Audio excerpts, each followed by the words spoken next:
Au mikutano hii ambayo ina kichwa cha pekee kinachosema Mungu na teknolojia. Mungu na teknolojia. Na ni kupitia teknolojia hii mimi nazungumza kupitia microphone, ni kupitia teknolojia, na tunapata mshindo nyuma wa sauti kwa spika ambazo zinarusha sauti, na washiriki tunaenjoy kusikiliza kwa umakini mkubwa. Lakini pia ni kupitia teknolojia hata wewe ambaye uko mbali unatupata mubashara kabisa, tukiwa na mahubiri haya kutokea Kinyerezi, lakini wewe unafuatia popote ulipo duniani. Hii ndiyo teknolojia. Lakini wakati unaendelea na mahubiri haya, inapenda kumtambulisha Mungu ambaye ndiye muasisi wa teknolojia. Bwana asifiwe sana. Mungu ambaye ndiye muasisi wa teknolojia. Yeye ni Mungu aliyekuwako, aliyeko na atakaye kuweko. Mungu aliyekuwako, aliyeko na atakaye kuwepo. Jamani, Bwana asifiwe sana. Huyu ndiye ambaye tunamtambulisha ya kwamba ni master. Yeye ni kiongozi wa teknolojia, na tunaenda kujifunza vile ambavyo Mungu amekuwa kiongozi wa teknolojia. Nikualike ndugu msikilizaji na mtazamaji na ambaye uko hapa, tuanze kumwangalia Mungu akizungumza kama muasisi wa teknolojia katika kitabu cha Mhubiri 1 mstari ule wa 9. Kitabu cha Mhubiri 1 mstari ule wa 9. Mungu anatuambia maneno yafuatayo. Mhubiri 1 mstari wa 9. Wewe ambaye uko hapa na ambaye uko mtandaoni, fuatiliana pamoja nami kusoma Biblia katika kitabu cha Mwanzo 1 mstari wa 9.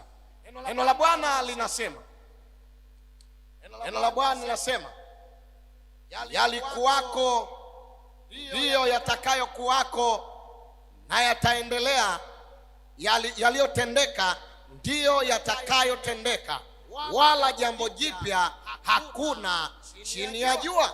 Labda nirudie fungu hili. Yaliyokuwako ndiyo yatakayokuwako na yaliyotendeka ndiyo yatakayotendeka, wala jambo jipya hakuna chini ya jua. Jamani, Bwana asifiwe sana. Biri katika hekima za Suleiman, yeye ambaye alifanikiwa na kuwa na maendeleo, ambaye Mungu alimpatia utajiri, na Biblia inasema na vitabu vinaeleza kwamba hakuna mtu wa kufikia utajiri ambao Suleimani alikuwa nao. Lakini Suleiman ambaye amekuwa katika utajiri huu, sio tu utajiri, alipewa hekima na maarifa, akapewa nguvu ya kuwa na hekima na maarifa. Huyu Suleiman ambaye alikuwa na hekima na maarifa, anakiri katika maarifa yake na hekima yake ya kwamba Mungu anasema yaliyokuwako ndiyo yatakayoendelea kuwako, yaliyotendeka ndiyo yatakayotendeka. Kwa maana nyingine, hakuna kitu kipya ambacho kitaibuka na ambacho kitakuja hivi sasa ambacho hakikuwepo. Wana science na wana teknolojia wanafanya kwa sehemu yao, wakiakisi kilichokuwapo ambacho sasa kinafanywa kuwepo na sio kipya. Biblia inasema hakuna kipya chini ya jua. Jamani, Bwana asifiwe sana. Hapo ukisoma katika kitabu cha Kutoka ile sura ya kwanza, utakaposoma katika ile sura ya kwanza, ukienda mafungu ya 7, 8 na 9, utaona Mungu akisema, na akienda katika ile sura ya 2 na sura ya 3, anamwambia Musa, mimi ni niko ambaye niko, akimwambia mimi ni Mungu ambaye niko na nilikuwako na nitakuwako, mimi ni niko ambaye niko. Mungu tunayemwabudu, yeye alikuwako, yeye yupo, yeye atakuwapo, na wanateknolojia na wanasayansi, wanadamu wa kizazi kipya wanapaswa kulijua hili na kulipigia debe ya kwamba Mungu alikuwapo, Mungu yupo na Mungu atakuwepo. Jamani, Bwana asifiwe sana. Lakini jambo jingine ni hili, teknolojia ambayo imeongezeka sana katika sayari dunia, ambaye anawapa wanadamu akili, maarifa, uwezo wa kutenda hayo yote ni Mungu wa mbinguni. Jamani, Bwana asifiwe. Akina Aristoto, akina Plato na wanasayansi wengine ambao akina Charles Darwin ambao wamebuni, wakaanzisha philosophy, wakaweka principle, wakaweka mambo mengi sana ambao wameweza kutusaidia. Hata sasa kuna meli zinaelea baharini ambao wameweza kutusaidia. Hata sasa kuna taa. Mwanzilishi Richard ambaye amebuni na teknolojia hii ya mwanga na kuleta balbu za taa. Huyu naye ni mwanasayansi ambaye ameakisi teknolojia au uwezo wa Mungu katika ufanisi wake. Wako ambao wamebuni mifumo ya sauti, wako ambao wamebuni mifumo ya miendo ya magari moshi, wamebuni baiskeli, wamebuni mifumo mbalimbali ya pikipiki, wamebuni mifumo mbalimbali, na kila ambacho kinaendelea kinaonyesha ya kwamba Mungu ni mkubwa, alikuwepo, yupo na atakuwepo milele. Jamani, Bwana asifiwe sana. Lakini wakati tunaendelea kuona dunia inaendelea kuwa katika ubora wake, mambo mapya yanazaliwa, teknolojia inaongezeka. Simu zilizokuwepo mwanzo zilikuwa ni simu za kuongea mezani. Simu ambazo zilikuwepo mwanzo zilikuwa ni simu ambazo unaweza ukaongea, zimeunganishwa na waya. Lakini leo simu zikaongezeka, ikatoka simu kitochi, ikatoka simu yenye mnara, simu kitochi, zikaja simu ndogo kuwa na mifumo ya kupiga picha na kung'amua. Lakini kadiri maisha yanavyosogea, leo simu zinaongezeka katika ubora, ukubwa wa kuhifadhi mambo, zinaongezeka katika mambo mengi ambayo yanazidi kufanyika. Teknolojia imeongezeka. Hii yote inatuambia uwezo wa Mungu ni mkubwa sana. Jamani, Bwana asifiwe sana. Haleluya, haleluya. Na sasa hivi tunapoenda katika siku ya leo, natamani tujue jambo hili ambalo ni la pekee sana, ambalo nataka tulifahamu. Ndugu mpendwa ambaye unasikiliza, mambo haya ni ya muhimu kujua ya kwamba hakuna mwanasayansi anayeweza kubuni jambo jipya. Hakuna mwanasayansi anayeweza kubuni jambo la namna gani jipya. Lakini jambo lingine la kujua hapa ni hili: Mungu ndiye mwanasayansi wa wanasayansi, na anataka wanadamu wote wamwabudu. Tunapoendelea na dhana hii ya kwamba Mungu ndiye mwanasayansi ambaye wanadamu wanapaswa kumwabudu, wanapaswa kumpa kipaumbele, natamani tupate jambo hili la pekee sana katika siku ya leo. Mungu ndiye mwanasayansi wa wanasayansi ambaye tunapaswa kumwabudu. Sikiliza, wako wanasayansi ambao kwa elimu zao wamekuwa maprofesa, wamekuwa na PhD, wamekuwa na digrii mbalimbali. Kadiri wanavyofanya tafiti zao, wengine wamesimama na kusema Mungu hayupo. Lakini sisi ambao tumewekwa duniani, Mungu anataka watu wachache watakaomtetea. Jamani, Bwana asifiwe sana. Wakati wanatumia teknolojia ambazo hata hivyo wamezitengeneza baada ya kuwa wamepewa akili, wamepewa maarifa, wamepewa nguvu ambayo si yao, lakini imetoka kwa Bwana, lakini wanatumia, wameweka article, maandishi mbalimbali ambayo anasema hata mwanadamu hakutokana na uumbaji. Wanasema ametokana na nyani, ameibuka. Ziko nadharia mbalimbali ambazo teknolojia hii inatumiwa kueleza kwamba ati Mungu si aliyeumba. Wanakuwepo mawakili wachache ambao ni mimi na wewe. Imefika saa ya kutumia teknolojia kuambia ulimwengu Mungu ndiye muumbaji. Bwana asifiwe sana. Lakini imefika saa ya kuambia watu Mungu yupo. Wako wengine kwa science na teknolojia wameweka miungu yao ambayo wanaiabudu hii teknolojia. Wako watu ambao wanaitumia vibaya, wanatuma matangazo ya miungu kama Freemason, wanatuma matangazo ya miungu ya kienyeji. Utasikia mganga maarufu kutoka Sumbawanga, utasikia mganga maarufu sijui kutoka wapi, wanatumia teknolojia, wanaweka vimiungu vyao na wanataka kupitia teknolojia Mungu ahafifishwe, uwezo wake ushushwe.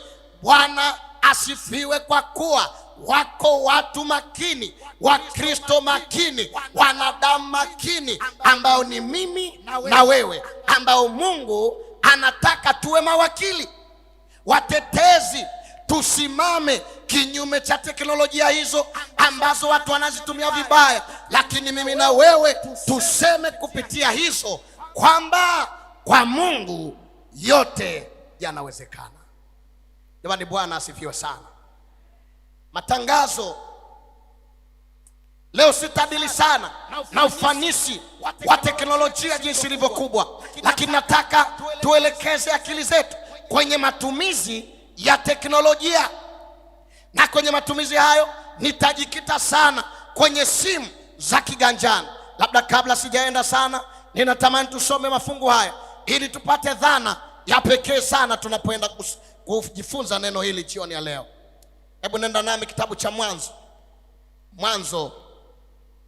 22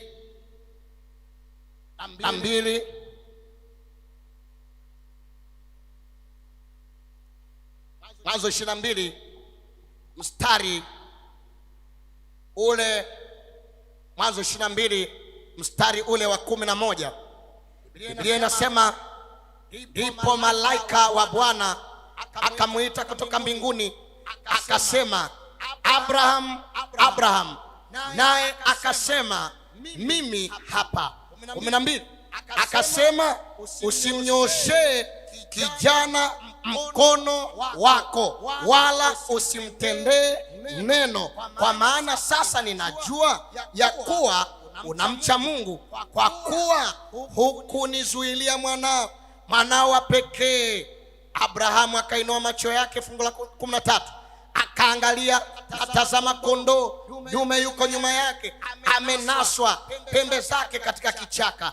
Basi Abrahamu akaenda akamtwaa huyo kondoo, akamtoa awe sadaka ya kuteketezwa badala ya mwanawe. Naweza ukaungana nami kutafakari haya, na kabla sijataka utafakari haya, hebu soma tu fungu la 11. Abrahamu, Biblia inasema, ndipo malaika wa Bwana akamuita kutoka wapi? Jamani, malaika akamuita kutoka wapi? Sasa hapa ndipo tunakuja kwenye mfumo wa simu za kiganjani ambao ni teknolojia kubwa. Na hapa nikiuliza, kila mtu ana simu yake. Hebu labda tujaribu kuangalia ni wangapi ambao wanamiliki simu miongoni mwetu. Unaweza kanyosha mkono kama unamiliki simu angalau. Unasema, Bwana amenisaidia na miliki simu. Utaanza kuona 98% ya watu ambao hata wako hapa wananifuatilia nao wanamiliki simu. Na hata wewe msikilizaji ambaye uko huko nyumbani, na wewe pia unamiliki simu. Na hapa kwenye juma hili, mkutano wa uwakili, tunazungumzia mada isemayo Mungu na teknolojia. Hebu wote tuseme Mungu na teknolojia. Jamani, hebu tuseme tena Mungu na teknolojia. Sasa basi, katika teknolojia hii tafiti zinasema 88% ya watu wote duniani hivi leo wote wanamiliki simu. Jamani, wote wanamiliki nini?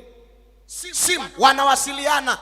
Sasa kama 88% ya watu duniani wanawasiliana, yani wana simu za kiganjani, inasemekana ya kwamba mtandao wa simu umeonekana kuwa mtandao ambao kwao ni teknolojia ambayo kwayo watu wanawasiliana mabara kwa mabara, nchi kwa nchi, mikoa kwa mikoa, wilaya kwa wilaya, lakini pia vitongoji kwa vitongoji, nyumba kwa nyumba, marafiki kwa marafiki, wanatumia teknolojia. Jamani, wanatumia nini?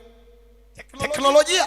Sasa ndipo tunaangalia, je, muasisi wa teknolojia ni nani? Lakini tunapata jibu ya kwamba muasisi wa teknolojia ni Mungu. Jamani, Bwana asifiwe sana.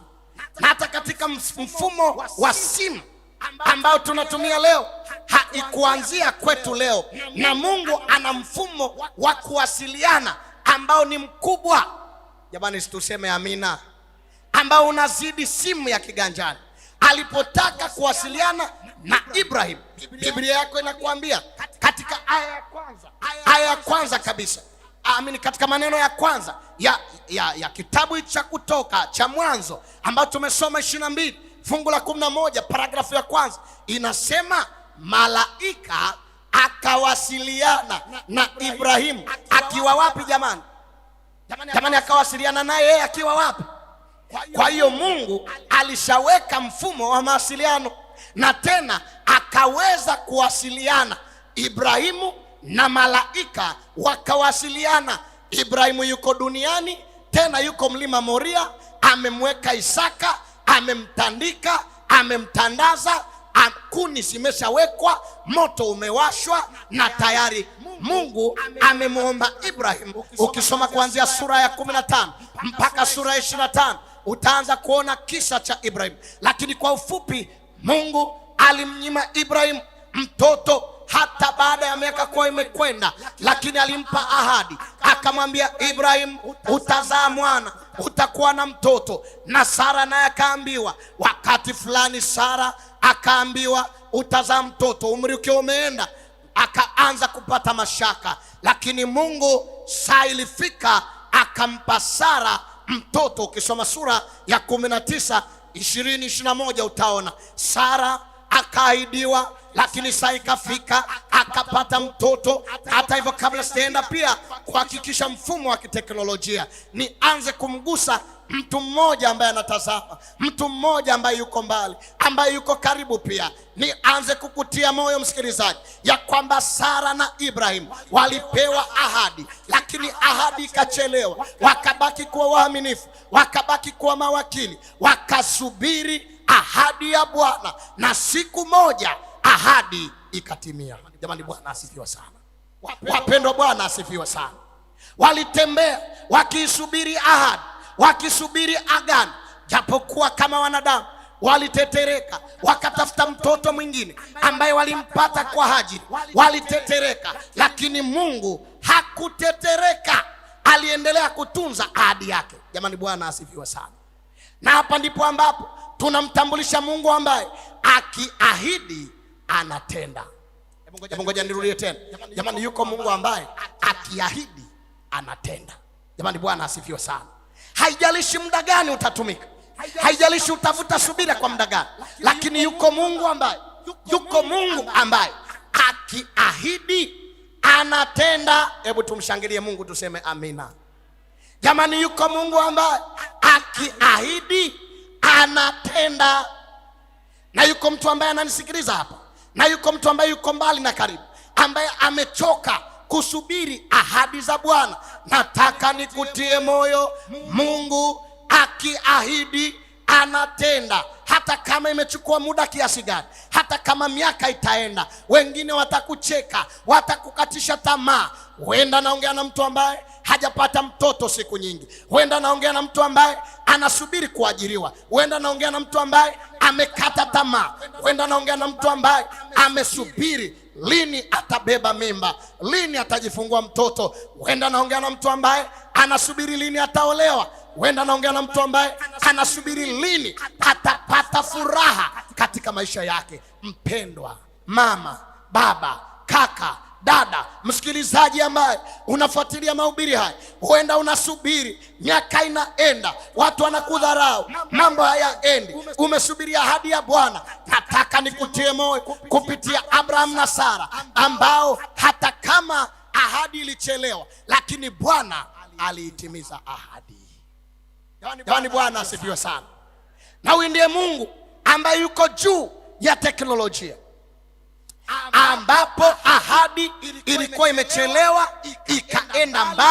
ikaenda mbali, lakini siku ilifika waliodhani haiwezekani, hata Abraham na Sara ambao walikata tamaa, saa ilifika, Bwana akatimiza ahadi, wakabeba mtoto akaitwa Isaka. Jamani, Bwana asifiwe sana. Kama mawakili wa kanisa hili, kama mawakili ambao tunafuatilia mahubiri haya, haipaswi kufa moyo, haipaswi kukata tamaa, haipaswi kukata tamaa na kutia moyo. Kazana, endelea kuomba, usitetereke. Saa yaja, yale magumu yatarahisishwa, yale ambayo yamechelewa yatapata majibu, lile giza litakuwa nuru, ule usiku utapambazuka. Usikate tamaa. Saa ya Ibrahim na Sara ilifika, hata wewe wakati wako unakuja. Jamani, Bwana asifiwe sana. Hebu ambao wanaamini kwamba wakati wao unakuja, saa yako inakuja. Lakini tunapoelekea katika kilele cha mahubiri haya ya mkutano wa jioni ya leo, nataka unisikilize kwa makini sana. Mungu akampa Sara mtoto, akampa Abrahamu mtoto, lakini Abraham akapata ujumbe kwamba yule mtoto ambaye nimekupa nataka awe sadaka. Abrahamu akaanza kuchanganyikiwa. Mbona niliahidiwa nitakuwa taifa kubwa? Mbona niliahidiwa nitaongezekewa? Je, huyu mtoto anayechukuliwa sasa na kufa itakuwaje? Kuna watu ambao Bwana ametupatia mali ambazo, hela ambazo tumezitafuta kwa miaka mingi.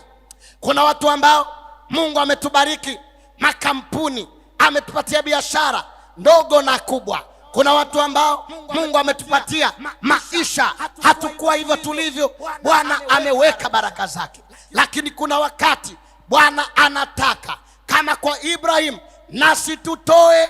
Jamani, Bwana asifiwe sana. Jamani, Bwana asifiwe sana.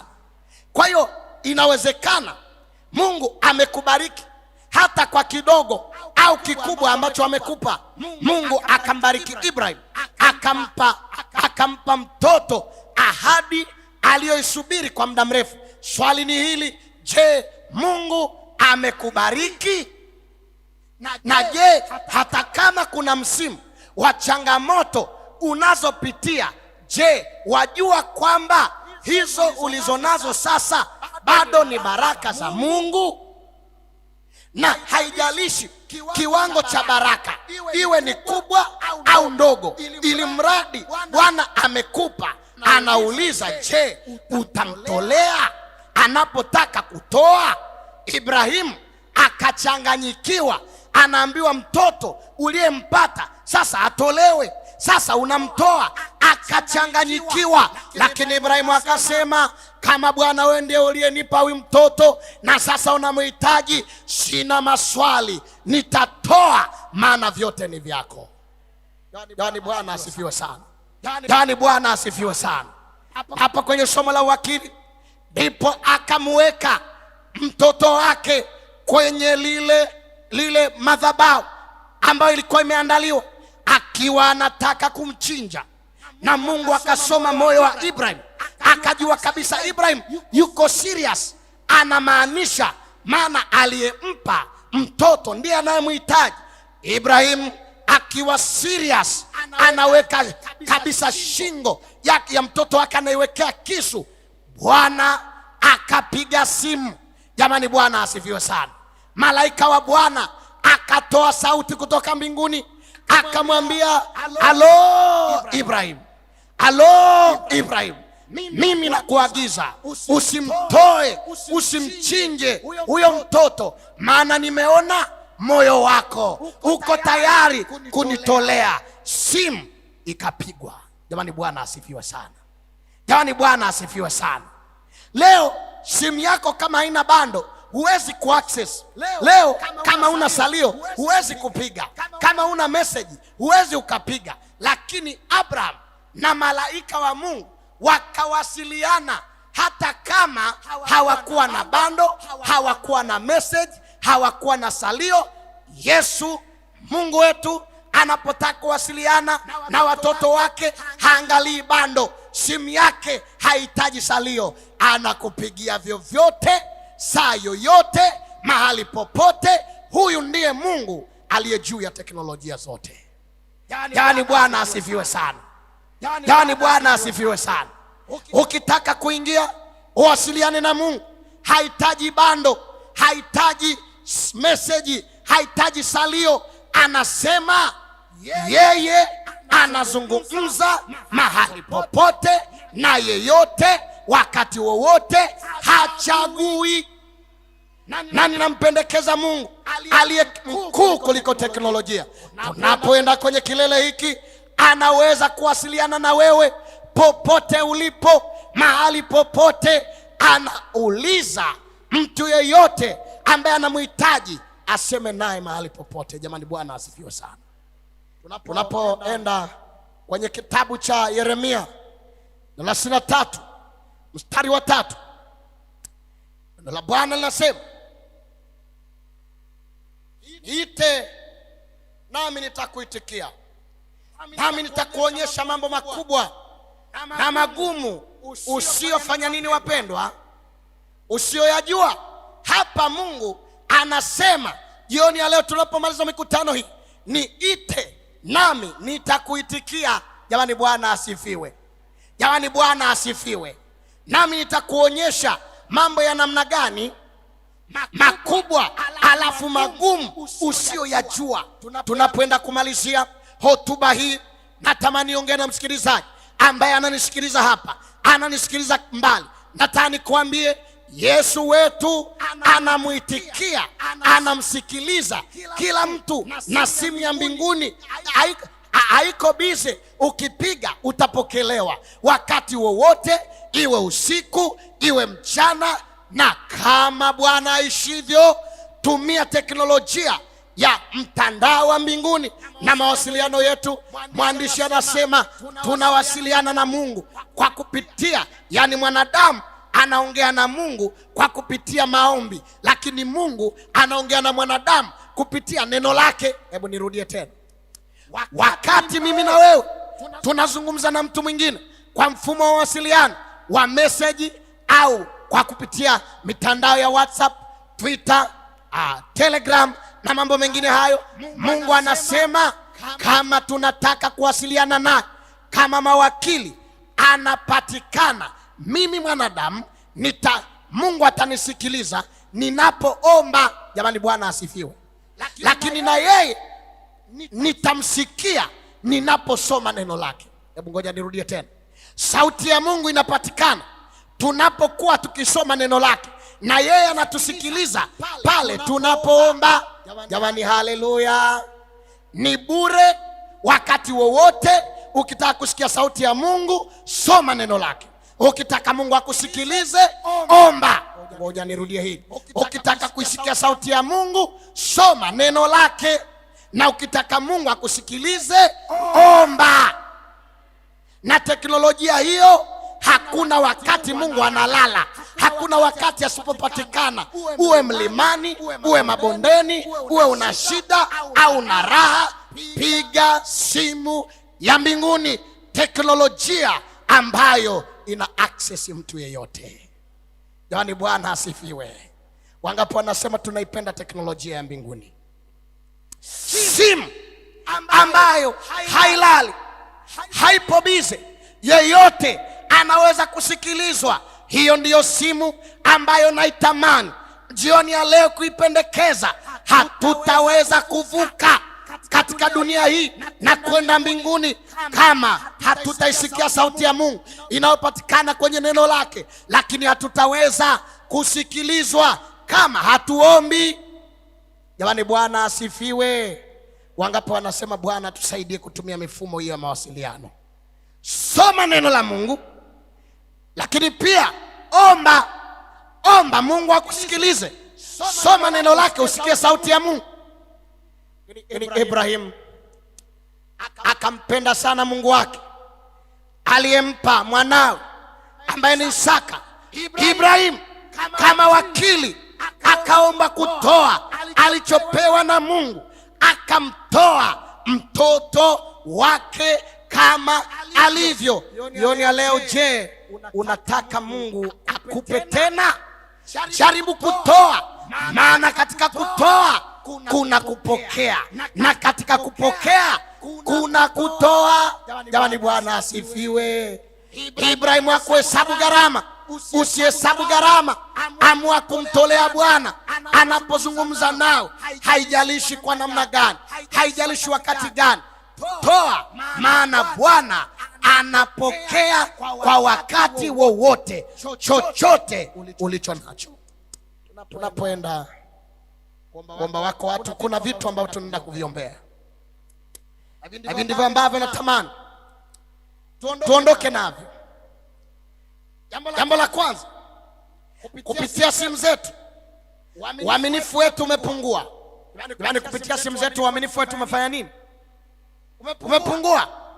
Leo mtu anakudanganya, mume anamdanganya mkewe, bosi anamdanganya mfanyakazi wake, mfanyakazi anamdanganya bosi.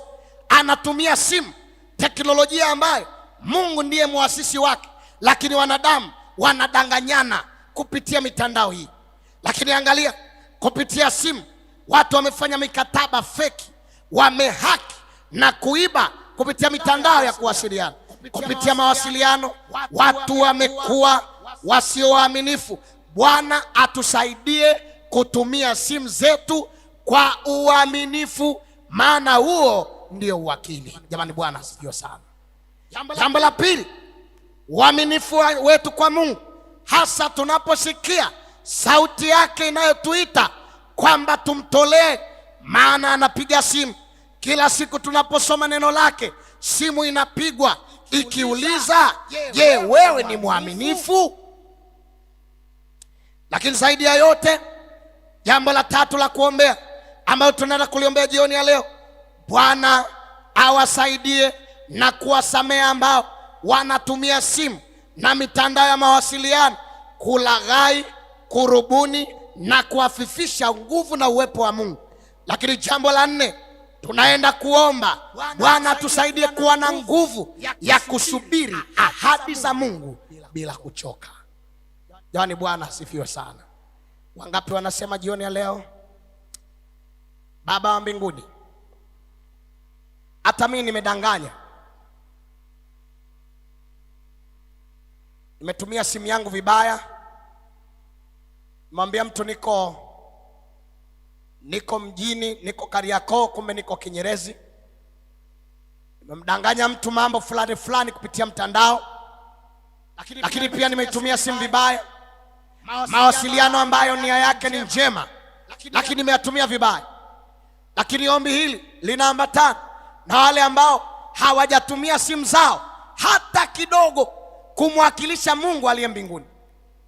Wakati tunapoenda kuomba jioni ya leo, tunaenda pia kuomba na kumwambia Bwana, tunakuwa kama Ibrahim na Sara ambao tumesubiri kwa muda mrefu. Gharama nyingi zinatumika kuendelea kusubiri, maumivu makali, tumechoka kusubiri. Lakini Bwana unaishi mbinguni, tunakuomba utupe nguvu ya kuzidai ahadi zako. Jamani, Bwana asifiwe sana. Je, ungetamani Mungu akujibu? Umeshindwa kuwa mwaminifu kwenye ndoa yako, umeshindwa kuwa mwaminifu kazini, umeshindwa kusubiri ahadi ya Bwana, umechoka kusubiri sana. Maana kama Ibrahim na Sara, yako mambo ambayo umeyaombea kwa muda mrefu lakini hayaendi. Uaminifu wako umeshuka, imani yako imeshuka. Bwana anatukumbusha kupitia Abraham na Sara kwamba hakuna lenye mwanzo linalokosa mwisho. Saa ya Mungu ikifika, majibu yatapatikana. Wale waimbaji wanapokuja kuimba pamoja nasi wimbo nambari 124 fungu la kwanza na la mwisho, inajua wale wazee wetu wapendwa wanapokuja kutuombea, kuja wazee wawili watatuombea maombi mafupi sana jioni ya leo. Unajua kama Ibrahimu, Mungu ametupatia mali nyingi au kidogo, ametupatia wake na waume, ametupatia watoto wetu. Mungu anawahitaji waume zetu, anataka wake zetu, anataka watoto wetu wawe sadaka. Jamani, wawe kitu gani? Sadaka. Lakini pia Mungu ametupatia mali, iwe nyingi au kidogo, Mungu anataka ziwe sadaka. Na tulisema hapa, ukipenda utatoa. Ukimwona mume ambaye anatoa kwenye familia yake, ujue ana moyo wa upendo. Ukimwona mama ambaye anatoa kwa upendo, anahudumia familia yake, ujue ana upendo. Ukiwaona watoto wanahangaika wazazi wao waishije, ujue wana upendo. Lakini ukiona mshiriki anatoa fedha zake, anatoa sadaka, anatoa zaka, ana moyo wa upendo. Abraham akampenda Bwana kiasi cha kumtolea mtoto ambaye hata hivyo alimsubiri kwa muda mrefu. Mali zetu nazo, maisha yetu nayo, watoto wetu nao, Mungu anataka tuwatoe kama sadaka, kama dhabihu. Maana uwakili unasema, basi toeni miili yenu iwe dhabihu iliyo hai, takatifu, ya kumpendeza Mungu, maana hiyo ndio ibada yenu yenye maana. Jamani, Bwana asifiwe sana. Wimbo wa beti la kwanza na la mwisho, karibuni.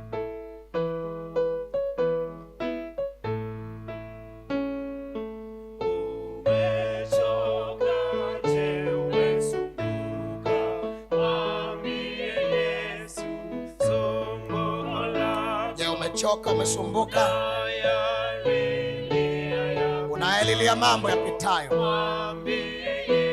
mwambie Yesu jioni ya leo sumbuko lako. Mwambie Yesu sumbuko lako. Yeye ni rafiki amini. Hakuna rafiki kama yeye. Hakuna rafiki kama yeye. Mwambie Yesu sumbuko lako. Wazee wangu, mnapokuja kwa ajili ya ombi jioni leo, sumbuko lako, tamani ya ufalme wake, mwambie Yesu pekee. Oh, mwambie Yesu. Unasumbuliwa na nini? Unasumbuliwa na nini?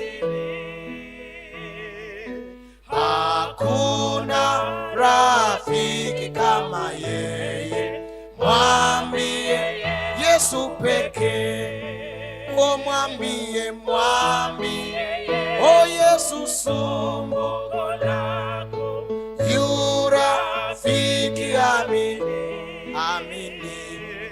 Hakuna rafiki kama yeye, mwambie Yesu pekee.